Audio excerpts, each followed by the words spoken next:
Bueno, muy buenos días a todos, bienvenidos en este hermoso día que el Señor ha hecho para gozarnos y alegrarnos en Él.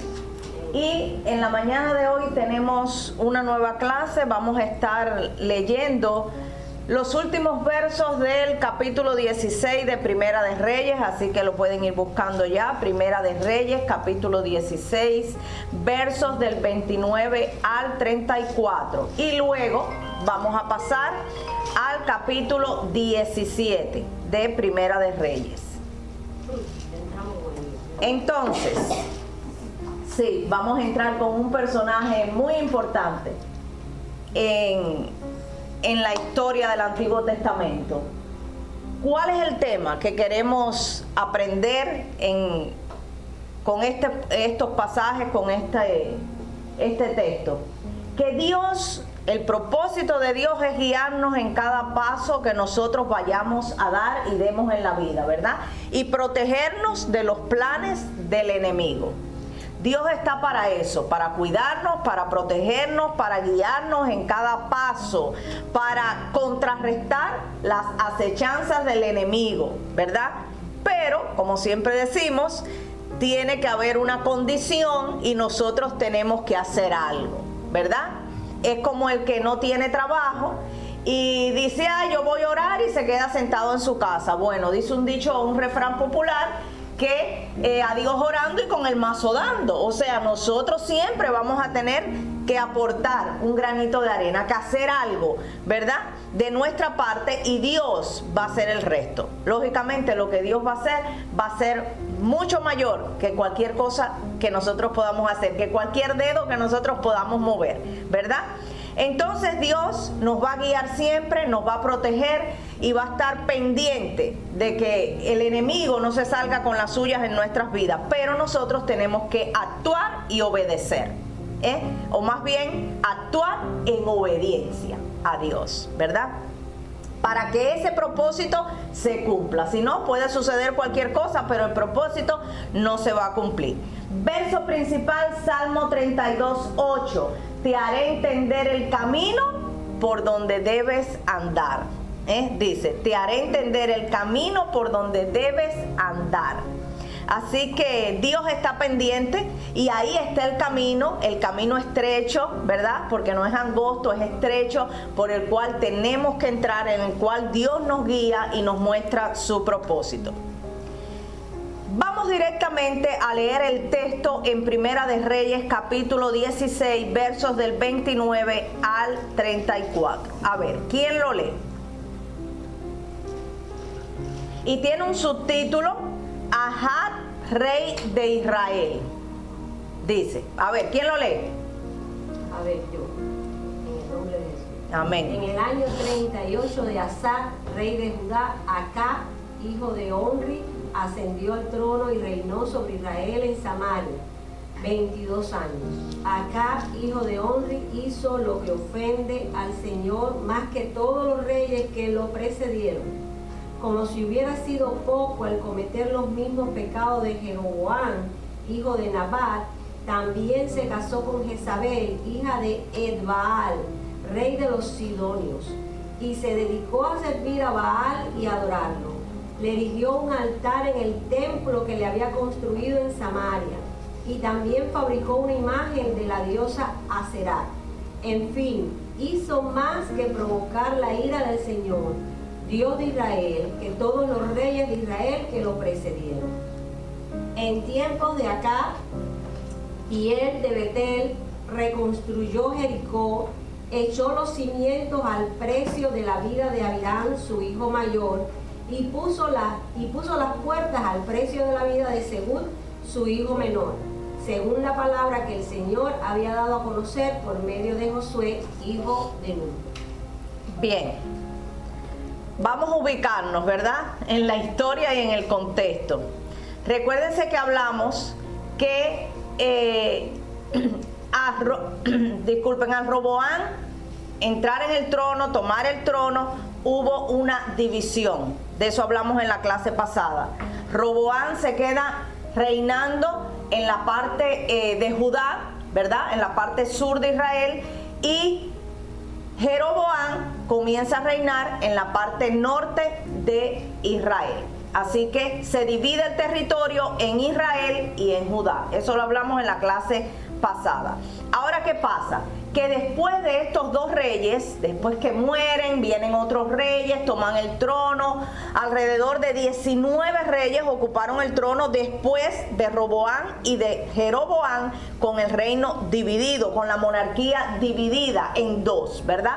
Entonces comenzaron reyes a reinar tanto en la parte norte como en la parte sur. Así que ya no era el territorio de Israel, no era una monarquía unida como en los tiempos de Saúl y de David, sino que era Judá e Israel, ¿verdad? Dos territorios. Comienzan a venir al trono muchos reyes, muchos hombres que no se sabía cuál hacía más desastre, ¿verdad? Porque todos ellos fueron haciendo cosas malas delante de los ojos de Dios. Y la palabra ahora, este texto nos ubica en el momento o en el tiempo en que Acab es rey de Israel, ¿verdad? Pero nos señala algo muy interesante y dice: Acab, hijo de Onri, comenzó a gobernar Israel. Hizo lo malo a los ojos del Señor. A lo que nosotros pudiéramos decir, bueno, todos hicieron lo malo en un momento determinado ante los ojos del Señor. Pero tiene una coma y dice: peor aún que todos los reyes anteriores. Peor que todos los reyes anteriores. Dice, se casó con Jezabel. ¿Quién era Jezabel? Jezabel era una princesa, lo puse por aquí, princesa de los sidonios, sacerdotisa del dios Baal, ¿verdad? Un dios pagano, un dios contra el que todo el tiempo Dios le advirtió a los israelitas: no adoren, ¿verdad? No se contaminen con esa adoración a otros dioses falsos. Bueno, esta mujer no solamente era princesa de un pueblo que no tenía nada que ver con Israel, no pertenecía a la región de Israel. Y no solamente esto, que estaba fuera del pueblo, ¿verdad? No unáis en yugo desigual con los incrédulos. Recordemos ese texto. Cuando Dios nos dice esto, es por algo. Y muchas veces este texto solo lo asociamos a casamiento, ¿verdad? De esa unión en yugo desigual de un cristiano con una persona que no ama a Dios, y está bien, pero también tenemos que unirlo y pensar que ese yugo desigual también lo fomentamos cuando nos unimos a personas que no aman a Dios para hacer otro tipo de cosas, para unirnos en un negocio, para unirnos, no sé, en lo que a usted se le puede ocurrir, ¿verdad? Pero eso pasa en la vida y no es necesariamente casarse con una persona que no ama a Dios. Ese yugo desigual, ¿verdad? Cuando te juntas a hacer algo, ¿verdad? Y a construir un proyecto de vida o un proyecto social o un proyecto de otra índole con personas que no aman a Dios. Al final eso trae también sus consecuencias. Bueno, así que esta mujer era sacerdotisa del dios Baal, y con esta mujer se casó el rey Acab, el rey de Israel, se casa con esta mujer. Así que, ¿qué influencia podía traer esta mujer sobre la vida de este rey de Israel? Ninguna influencia buena ni positiva. Una persona que era sacerdotisa del dios Baal, una persona que no pertenecía al pueblo de Dios, y una persona que no solamente era sacerdotisa y adoraba a Baal, sino que influenció a las personas en esa adoración a Baal, las llevó a eso, y también, miren, financió monetariamente la adoración a Baal. Así que hizo todo lo posible porque se adorara a ese Dios. Así como a la diosa Acera, que era conocida como la diosa de la fertilidad para ellos, ¿verdad? eran dioses que se adoraban mucho en la antigüedad y en esa época. Bueno, así que Acab, rey de Israel, un rey que hizo lo malo delante de los ojos de Dios, pero hizo más cosas malas que todos los reyes anteriores. Así que no había muchas cualidades ahí para reflejar de Acab. Encima de esto, se casa con Jezabel, la princesa de los sidonios, sacerdotisa de Baal. Así que por ahí nos va la historia asomando cosas desagradables. Dice también la palabra que el mismo rey adoró a Baal. Así que no es solamente que se casó con una mujer que adoraba a Baal. No. Él mismo adoró a Baal. ¿Verdad? Y entonces, ¿se acuerdan de David cuando vino danzando y Mical le dijo, ¿qué haces? ¿Te pareces a uno de ellos, no? Y él le dijo, no me avergüenzo y me haré más vil por causa de Jehová, ¿verdad? Lo voy a seguir haciendo. O sea, David no se dejó doblegar de la esposa y no le importó lo que Mical dijo, yo voy a hacerlo, ¿verdad? Porque yo sé quién es Jehová, yo sé a quién le danzo, yo sé qué ha hecho, etcétera, etcétera. Sin embargo, aquí este personaje, el rey Acab, no se puso los pantalones, ¿verdad? Sino que se dejó dominar, se dejó llenar, influenciar de su esposa Jezabel. Hay un dicho. Adoró a los dioses de ella también. Dime, Milena. Hay un dicho muy común que dice, dime con quién andas, dime con quién te juntas y te diré quién eres.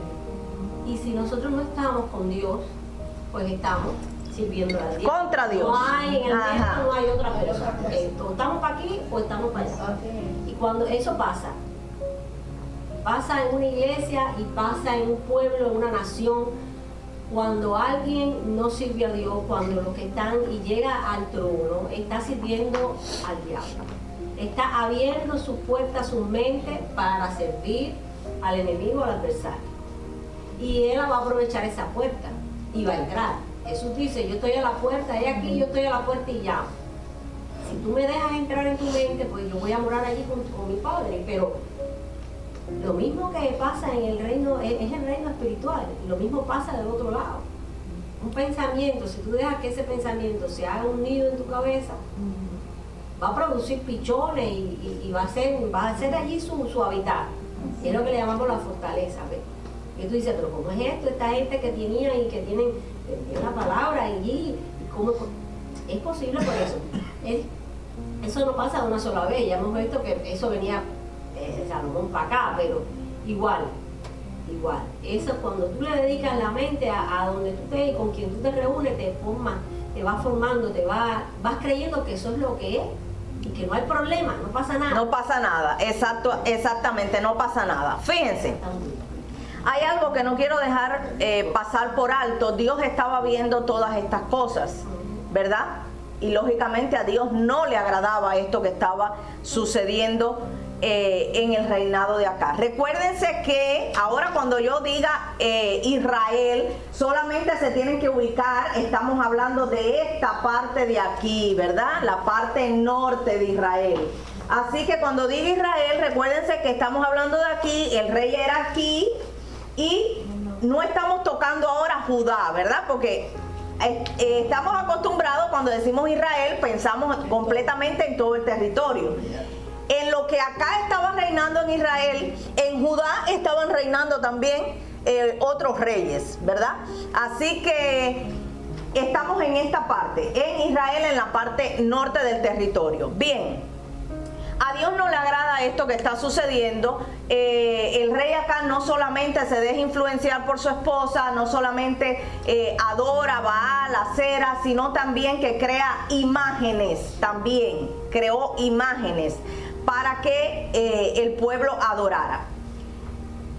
Y no quiero pasar por alto un detalle importante, que los rituales al dios Baal y a la diosa Acera eran enormes orgías que se hacían al aire libre. Y todos saben lo que significa la palabra orgía, ¿verdad? Para las cuales habían prostitutas destinadas, ¿verdad?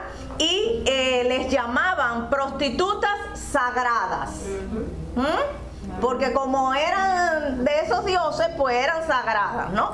Prostitutas sagradas al servicio de la gente, al servicio de los hombres que iban allí a rendir su adoración a aquellos dioses falsos. Bueno, todo eso estaba sucediendo. Como dice Milena, lo que sucede aquí, ¿verdad?, es parte de lo que sucede en el mundo espiritual. Entonces, imagínense cómo estaba la vida espiritual de esas personas, cómo estaba la vida espiritual de ese rey que se había apartado completamente de el camino de Dios, ¿verdad? Hasta aquí estamos. ¿Qué sucede? Que Dios, viendo todo esto, como Dios nos ama tanto, como Dios es amor, como Dios es misericordia, Dios quiere intervenir para salvar a su pueblo, para rescatarlo una vez más, ¿verdad? Y Dios no se va a cansar de intervenir a favor de nuestras vidas. Y Dios envía al profeta Elías a que hable con el rey Acab, en señal de advertencia para que Acab se arrepienta, ¿verdad? Y comiencen a andar bajo la voluntad de Dios. Vamos entonces a ubicarnos en el capítulo 17 de Primera de Reyes. Primera de Reyes, capítulo 17. Y aquí aparece en escena este gran hombre de Dios, profeta de Dios, Elías, ¿verdad? Entonces vamos a ver, ¿quién lo comienza a leer? Primera de Reyes, capítulo 17. Entonces Elías Tisbita, que era de los moradores de Galaad, dijo a Acab: vive Jehová, Dios de Israel, en cuya presencia estoy, que no habrá lluvia ni rocío en estos años, sino por mi palabra. Y vino a él palabra de Jehová diciendo: apártate de aquí y vuélvete al oriente y escóndete en el arroyo de Querit, que está frente al Jordán. Beberás del arroyo, y yo he mandado a los cuervos que te den allí de comer. Y él fue e hizo conforme a la palabra de Jehová, pues se fue y vivió junto al arroyo de Querit, que está frente al Jordán. Y los cuervos le traían pan y carne por la mañana, y pan y carne por la tarde, y bebía del arroyo. Pasados algunos días se secó el arroyo, porque no había llovido sobre la tierra. Hasta ahí, mi hermana Rosario, vamos a dejarlo hasta ahí, para analizar un poquito los versos estos que hemos leído. Bien, aparece en escena Elías, el profeta de Dios. Dice que le dijo a Acab, de parte de Dios: vive Jehová, Dios de Israel, en cuya presencia estoy, que no habrá lluvia ni rocío en estos años, sino por mi palabra. Y cuando yo leí el texto, yo pensaba, bueno, no iba a llover. Todos sabemos las consecuencias de no llover, ¿verdad? Que viene la sequía. Y con la sequía viene la escasez, viene el hambre y todas esas cosas. Pero me llama mucho la atención que le dijo: no habrá lluvia, pero ¿qué otra cosa no iba a haber? Ni rocío. Oiga, ni rocío, porque con el rocío se podían aliviar un poquito, ¿verdad? Pero dice: ni lluvia ni rocío en estos años, sino por mi palabra. Dios levanta al profeta Elías con ese mensaje. Un mensaje fuerte, lógicamente. Siempre que usted va a hablar una palabra de parte de Dios, la palabra va a ser fuerte. Más si eres un profeta enviado por Dios para tratar de rescatar a alguien alguien o a un pueblo, ¿verdad? Y solucionar ciertos problemas que están pasando. Entonces la palabra de los profetas era una palabra que era de Dios, ¿verdad? Guiada por Dios, pero era palabra fuerte para traer al pueblo al arrepentimiento en la mayoría de las veces. Y llega el profeta y le da esta palabra al rey: no va a haber lluvia ni rocío hasta que Dios decida que va a volver a llover sobre la tierra, ¿verdad? Entonces, Elías, todos sabemos que fue el profeta más grande del Antiguo Testamento, el profeta más grande del Antiguo Testamento. Dios cierra los cielos, Dios le da la palabra a Elías, Elías se las da al rey y Dios cierra los cielos y no llueve, ¿verdad?, sobre Israel. Dios quería mostrarle y darle una enseñanza a ese rey y que ese rey se volviera al arrepentimiento, ¿verdad?, delante de Dios. Pero vamos a ver qué pasa. No quiero dejar de pasar por alto, aquí escribí dos palabras, logos y rema. ¿Por qué razón? Porque tenemos que dejar claro qué cosa significan estas dos palabras. Ya que estamos hablando de profecía, estamos hablando de un hombre enviado por parte de Dios, conocido como profeta. Bueno, el logos, ¿qué es el logos? La palabra escrita, ¿verdad? Nosotros la tenemos aquí en la Biblia, la palabra escrita. ¿Y qué es el rema? La palabra de Dios a los creyentes, a su pueblo, a través del Espíritu Santo, ¿verdad? Así que hoy nosotros, que muchas veces decimos, bueno, Dios no me habla. Bueno, yo no sé qué hacer porque no sé qué decisión tomar porque Dios no me habla. Bueno, tenemos el logos, que es la palabra escrita, la cual tenemos que ir y confrontar cada una de nuestras decisiones que vayamos a tomar y de cada paso que vayamos a dar. Ahí está, la palabra escrita. Y tenemos también el rema, ¿verdad?, que es la palabra que Dios nos da a través de una persona que está llena del Espíritu Santo para traernos a nosotros una profecía, una palabra de aliento, una palabra de arrepentimiento, etcétera, etcétera, ¿verdad? Y aquí estaba el profeta lleno de Dios, trayendo una palabra para que ese rey se arrepintiera. Ahora, tanto el logo como el rema sirve para darnos a nosotros instrucción, para guiarnos y para darnos una dirección específica, ¿verdad? Hoy en día, tanto el rema como el logo tienen que estar conectados, ¿verdad? Tienen que estar siempre de acuerdo. Y así es que yo sé si viene de Dios, si el profeta viene de Dios, si la palabra viene de Dios, porque tiene que haber acuerdo entre la palabra escrita y entre el rema, ¿verdad? Entre lo que tú me vas a decir de parte de Dios y lo que ya yo sé que dice la Biblia. Y si no lo sé, lo busco, ¿verdad? Tiene que haber conexión. Y esa es la confirmación que Dios nos da y que nos sucede muy a menudo a nosotros aquí en la iglesia cuando adoramos, en el tiempo de adoración, que Dios nos confirma una palabra que ya nos ha dado a través de una persona que nos trae ese rema, esa palabra de Dios a través del Espíritu Santo para beneficio de nuestras vidas. Si tenemos dudas, vayamos al logos, a la palabra escrita, ¿verdad? Si no, no viene de Dios. Así que eso es un filtro que no falla, ¿verdad? Es un filtro que no falla. Si lo que te viene a decir el profeta no está aquí, no viene de Dios, no es de Dios. Tiene que estar en el logo, en la palabra escrita. Dime, Milena. Sí, y el otro día estaba buscando un versículo y me sale algo que decía, te quejas de que yo no te hablo. Tú dices que no escuchas mi voz, pero tu Biblia lleva cerrada más de un mes. Entonces, a veces queremos que Dios nos hable, oye, Milena, esto. No, si Dios habla a través de esto, ya está todo escrito aquí. Ahí está. Dios habla a través del logo y confirma a través del rema. ¿Ok? Entonces no podemos decir que no sabemos qué hacer. Ok, aquí viene Elías. Y Dios, como en cada historia que hemos estudiado, Dios escoge a una persona y la capacita y la llena de su poder, ¿verdad? Para hacer un trabajo, una función.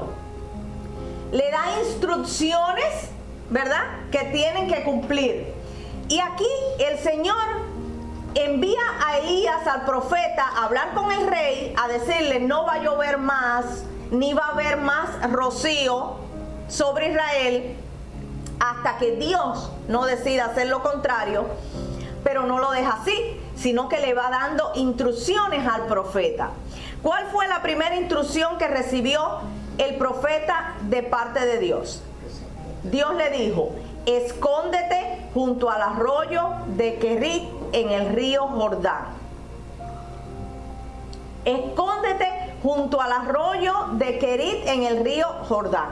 Así que Elías habló la palabra al rey y comenzó a cumplir las instrucciones que Dios le estaba dando. Y Dios le dijo: escóndete en el arroyo de Kerit en el río Jordán. ¿Por qué en el arroyo? Está facilito. ¿Por qué en el arroyo?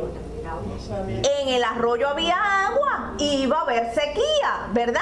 Entonces el profeta, como estaba de acuerdo a la voluntad de Dios y estaba cumpliendo la voluntad de Dios, iba a estar en un lugar seguro, en un lugar donde había agua para que él bebiera durante la sequía, ¿verdad?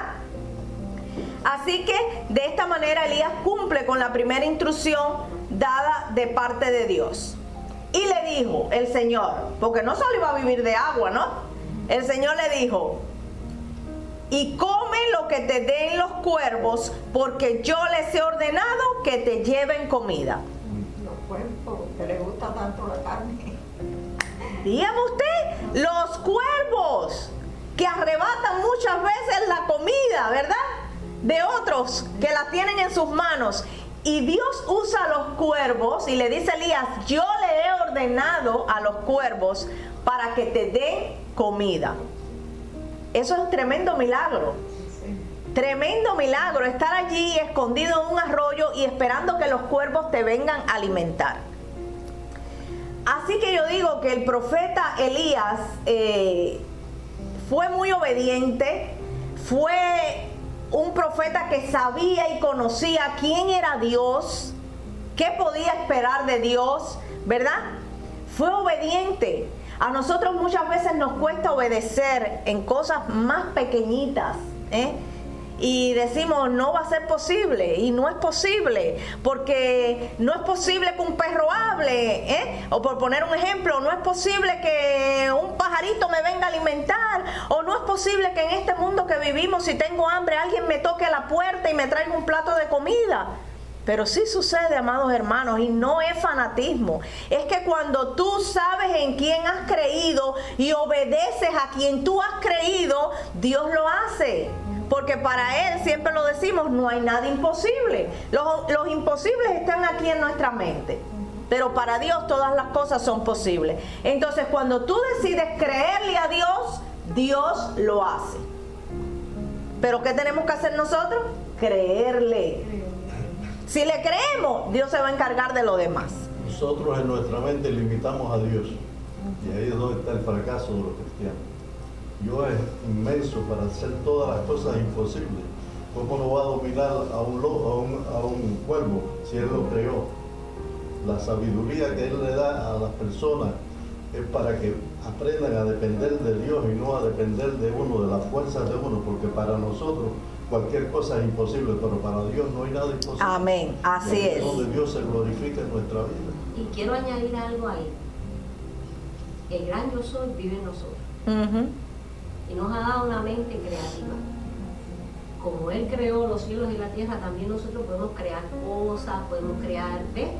Hacer de la tierra objetos de barro, crear cosas, pero también nos dio el poder para sojuzgarlo todo, inclusive a los animales. Entonces, a veces se nos olvida eso y nos vemos tan pequeñitos, realmente somos pequeñitos, pero para Dios, pero tenemos a Dios con nosotros. Si tú tienes a Dios contigo, eres tan grande como Él. No eres Dios, pero eres tan grande porque es la imagen, somos la imagen. No somos el principal, que no se nos puede olvidar, pero es su imagen. Y se nos olvida, por eso a veces estamos, ay hermanita, ay esto por mí, ay hermanita. Usted tiene el poder de Dios, igual que lo tengo yo. Doble rodilla y pídale al Señor, levántese creyendo, que hasta los cuerpos el Señor manda para que te alimente. Y dalo Amén. como hecho. Exacto. Confiésalo con tu boca. Amén. Exacto. Si vamos al verso 4, dice, beberás del arroyo y yo he mandado a los cuervos que te den allí de comer. Y él fue e hizo conforme a la palabra de Jehová. ¿Qué cosa denota esto? Obediencia. Pues se fue y vivió junto al arroyo de Querit, que estaba frente al Jordán. Y los cuervos le traían pan y carne por la mañana y pan y carne por la tarde. Tremendo menú, ¿eh? Pan y carne, carbohidratos, fibra, proteína y de todo. Y agua. Ya no necesitaban más nada. Y agua que no podía faltar. Pasado algunos días se secó el arroyo porque no había llovido sobre la tierra. Se acabó la buena vida. Se seca el arroyo, lógicamente tenía que llegar un punto, ¿verdad? Que después de mucho tiempo sin llover, ese arroyo se secara. Pero Dios no deja al profeta desprovisto, sino que le sigue dando instrucciones. El profeta no se va a morir de hambre ni de sed, porque el profeta está haciendo la labor que le encomendó Dios. Y Dios no lo va a desamparar. Dios va a guiar cada paso de él. Lo va a proteger de los ataques del enemigo. Entonces, poco después, el arroyo se seca a causa de la sequía. Y Dios le da una segunda instrucción al profeta. Dice a partir del verso 8. Vino luego a él palabra de Jehová diciendo, levántate, vete a Sarepta de Sidón y mora allí. Y quiero hacer una pequeña pausa aquí. Miren, como anteriormente cuando Dios lo manda al arroyo a esconderse allí, esperar allí el alimento, él iba a tener un tiempo de estar tranquilo, estar sentado, estar alimentado, recibiendo, ¿verdad? Pero ahora Dios le dice, levántate. Levántate y anda. Así también nos pasa a nosotros en nuestras vidas. Muchas veces tenemos tiempos, momentos en que tenemos que estar sentados, siendo alimentados, recibiendo, ¿verdad? ¿Para qué? Para prepararnos para el camino que nos resta. Porque va a llegar un día y un momento en el que el Señor nos va a decir, levántate. Levántate, que ahora vas a hacer otra cosa más, ¿verdad, Milena? Sí, y hay que recordar que en este tiempo, imagínate, es un profeta que se presenta delante del rey Acab y le dice, aquí no va a haber agua, por mi palabra, y vive yo que estoy delante de la presencia de Dios. Por eso la presencia es tan importante, está en la presencia de Dios. Y dice, aquí no va a haber agua, ni rocío, por tantos Ni años, tan siquiera hasta rocío. que yo lo diga. ¿Qué creen ustedes que iba a hacer la Jezabel? No se iba a quedar quieta. Jezabel empezó a matar profetas. Empezó a buscar a los profetas, como Herodes empezó a matar a los niños cuando nació Jesús. Y empezó a buscar al profeta. ¿Y qué pasó? Así como cuando le dijo a Jesús, vete a Egipto y escóndete allí, así le dijo a Elías, váyase allá, Dios le dijo, váyase allá y quédese ahí, que yo lo voy a alimentar, y después cuando sea necesario, que usted esté bien alimentado, usted vea mi mano como es, que usted no dude en ningún momento para lo que viene, entonces usted va a hacer su acto de presencia. Y así mismo fue. Seguimos leyendo. Dice, levántate, en el verso 9, vete a Sarepta de Sidón y mora allí. He aquí yo he dado orden allí a una mujer viuda que te sustente. Imagínense usted, una viuda, del pueblo, la más desprotegida, del pueblo la más,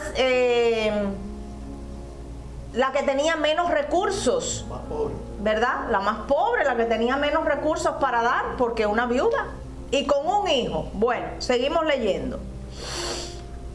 Levántate, vete a Sarepta de Sidón y mora allí. He aquí yo he dado orden allí a una mujer viuda que te sustente. Entonces él se levantó y se fue a Sarepta. ¿Renegó el profeta? No. Obedeció. ¿Dudó de Dios? No. ¿Cuestionó lo que Dios estaba haciendo o la manera en que Dios iba a hacer las cosas? No. Ni preguntó. Solamente obedeció. Si nosotros fuéramos así. Entonces él se levantó y se fue a Sarepta. Y cuando llegó a la puerta de la ciudad, he aquí una mujer viuda que estaba allí recogiendo leña. Y él la llamó y le dijo: te ruego que me traigas un poco de agua en un vaso para que beba. Y yendo ella para traérsela, él la volvió a llamar y le dijo: te ruego que me traigas también un bocado de pan en tu mano. Y ella respondió: vive Jehová tu Dios, que no tengo pan cocido.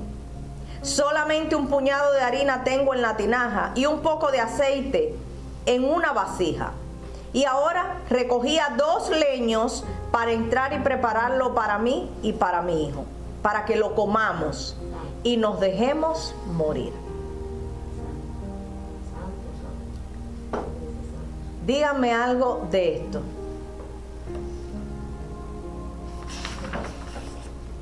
El Señor se glorificó. ¿A quién vino Elías a pedirle sustento, alimento? Claro, él lo hizo obedeciendo a Dios, obedeciendo lo que Dios le había dicho. Dios dijo: allí va a haber una viuda, yo la tengo preparada para que ella te alimente, ¿verdad? Así que no vas a morir.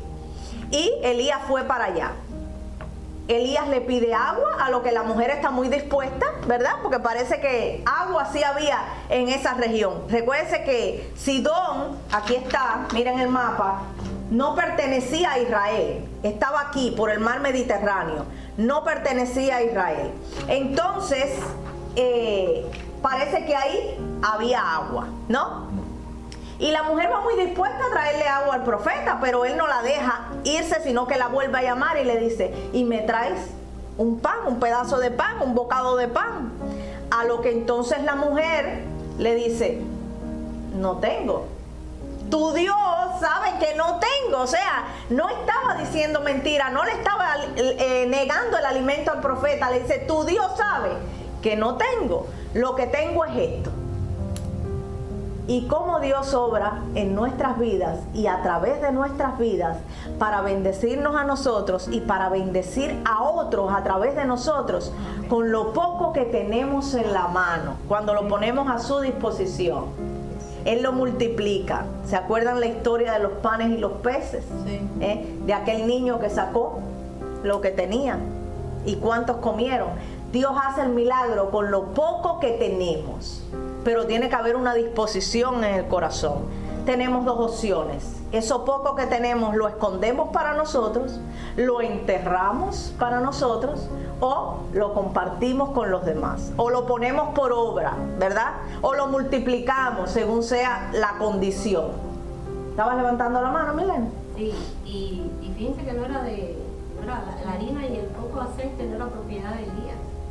Él no cargaba nada. Nada. Y cuando Jesús mandó a los discípulos, tampoco les dijo: no carguen nada. En la casa donde entren, ahí digan la paz de Dios. La paz de Dios es, si lo aceptan, ahí ustedes serán bendecidos y cada casa será bendecida. Los panes y los peces no los traían los discípulos, venía exterior. O sea, nosotros tenemos que multiplicar, o sea, tenemos el poder de Dios, si le creemos como Elías, para multiplicar lo que otros tienen. Lo poco que otros tienen, esa poca fe que le queda a la gente que está ya dispuesto a suicidarse. En la semana que viene me voy a suicidar porque ya no tengo nada, o porque levantan el momento de eso y están a punto de divorciarse. Estoy a punto de renunciar a mi hijo o a mi hija que está en la droga, está en malos caminos. Ese poco que le queda a la gente somos nosotros los que estamos llamados por Dios a multiplicar la fe en ellos, a usar eso poco para que ellos levanten y sean bendecidos por la fe. Vaya, llevándolo un poco a lo que es la obra de nosotros como el contexto de ahora de... Claro. ¿Me entienden? Fíjense, ella le dice: vive Jehová tu Dios que no tengo pan cocido, solamente un puñado de harina de trigo en una vasija y un poco de aceite. No era un pomo, era un poco de aceite en una tinaja. Y ahora estaba recogiendo 2 leños para entrar y prepararlo para mí y para mi hijo, ¿verdad? Leña para cocinar el pan, para que lo comamos y nos dejemos morir. ¿Por qué? Porque era lo único que le quedaba, y después que lo cocinara y se lo comieran, ya no iba a haber más comida, ¿verdad? Ya no tenía más alimento la viuda. Evidentemente, aunque Sidón no pertenecía a la región de Israel, los había afectado a ellos también la sequía y había llegado hasta allá el hambre. Elías le dijo: no tengas temor, ve, haz como has dicho. O sea, Elías no le cambió los planes a la mujer, le dijo: no tengas temor, ve, haz como has dicho, pero hazme a mí primero de ello una pequeña torta cocida debajo de la ceniza y tráemela. Y aquí, de momento yo pienso, ¿no? Pensando humanamente, y digo, pero este hombre sí es atrevido. ¿Cómo se atreve a ponerse él primero y a decir: primero a mí me traes, ¿verdad? Pero dice: hazme a mí primero de ello una pequeña torta cocida debajo de la ceniza y tráemela. Lógicamente ahí había un propósito de Dios para tratar con esta mujer también a través del profeta, ¿verdad? Así que no era egoísmo ni era machismo, ¿verdad? Lo que se estaba revelando aquí a través de este hombre. Con esas palabras llenó la Dice: vasija. y después harás para ti y para tu hijo. El profeta no le dijo: mira, haz una torta rápido para que tu hijo coma y muera. No, haz una torta, tráemela, porque si la mujer hacía eso, si la viuda hacía eso, ya estaba actuando en obediencia. Porque ella como madre, y todas las que somos madres lo sabemos, que nos quitamos lo que tenemos, la comida que tenemos para dársela a nuestros hijos. Y en Cuba eso pasaba mucho. No sé si ustedes pasaron esa época, pero en Cuba eso pasaba. Y se dividía. Y si no había para dividir y picar la hamburguesa en 4, entonces se lo dejabas a tu hijo. Porque así somos las madres. Usted no va a comer y va a dejar a su hijo con el estómago vacío. Preferimos que nuestros hijos coman. Pero si esta mujer hacía el pan primeramente para el profeta y se lo traía, ya esto era un acto de obediencia, porque ella pudo haber dicho: no, me perdona, pero mi hijo va a comer primero.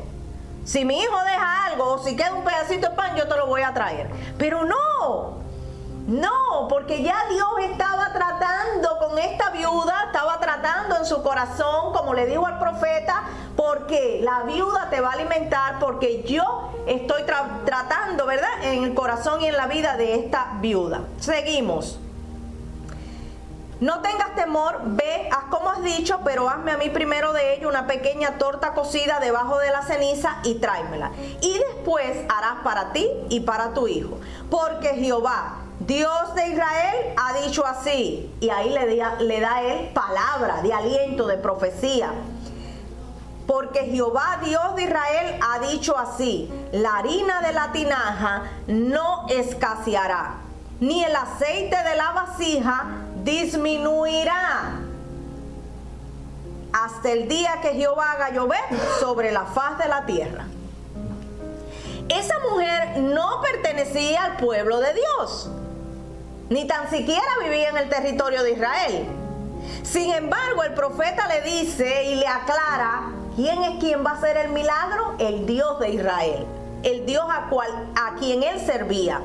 Porque Jehová, Dios de Israel, ha dicho así: la harina de la tinaja no escaseará, ni el aceite de la vasija disminuirá, hasta el día en que Jehová haga llover sobre la faz de la tierra. ¡Qué gran milagro! Oiga, si eso ocurría, era un milagro. Tener un poquito de aceite y un puñadito de harina, y que usted haga pan, y haga tortilla, y haga arepa, y aquello no disminuya. Solamente Dios podía hacer esto, ¿verdad? Así que aquí también tenemos nosotros que hablar de que había una condición y había una promesa para la viuda. El profeta le da la promesa y le da la palabra de parte de Dios. No va a escasear el aceite ni la harina hasta que llueva en Israel. No te va a faltar, pero había una condición. Y el profeta le dijo, no tengas miedo. Y ella tenía que obrar y actuar en obediencia para que eso pudiera suceder. Por eso el profeta le dice, no tengas miedo, tráeme una torta, antes que prepares para ti y para tu hijo, tráeme una torta a mí. Y no tengas miedo, no te va a escasear hasta que vuelva a llover, ¿verdad? Hasta que las cosas se normalicen, hasta que Israel vuelva a ser una tierra productiva, hasta que vuelvan a tener lo que tenían antes. No te va a escasear. Dejamos hasta aquí la clase de hoy y continuamos con este mismo texto para finalizar ya con esta historia en el próximo domingo. Así que Dios me les bendiga a todos y nos vemos el próximo domingo. Amén.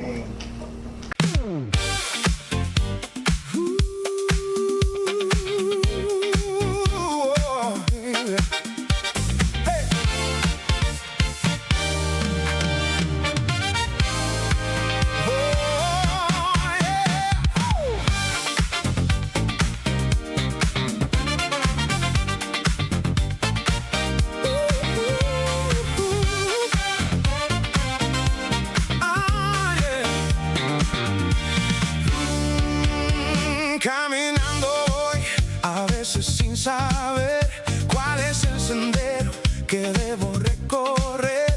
El ruido del mundo intenta confundir, pero en tu palabra encuentro el vivir.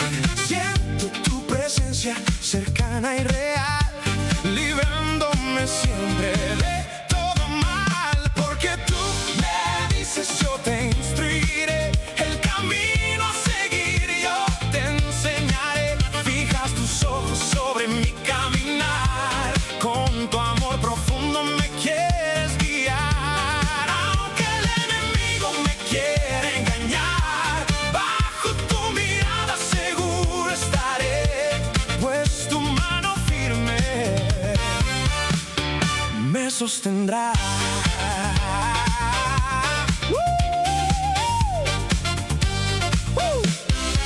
No temo al futuro ni al día que vendrá. Si en cada paso tu luz brillará, si el mal acecha buscando mi caída, tú eres el escudo de toda mi vida. Tu consejo es fiel, tu voz es mi guía. Eres mi refugio, mi paz y mi alegría. Salmo 32:8, promesa de amor, la luz que ilumina mi mundo interior. No andaré solo, tú vas delante, haciendo el camino firme y constante. Porque tú me dices, yo te instruiré el camino a seguir, yo te enseñaré. Fijas tus ojos sobre mi caminar, con tu amor profundo me quieres guiar. Aunque el enemigo me quiera engañar, bajo tu mirada seguro estaré, pues tu mano firme me sostendrá.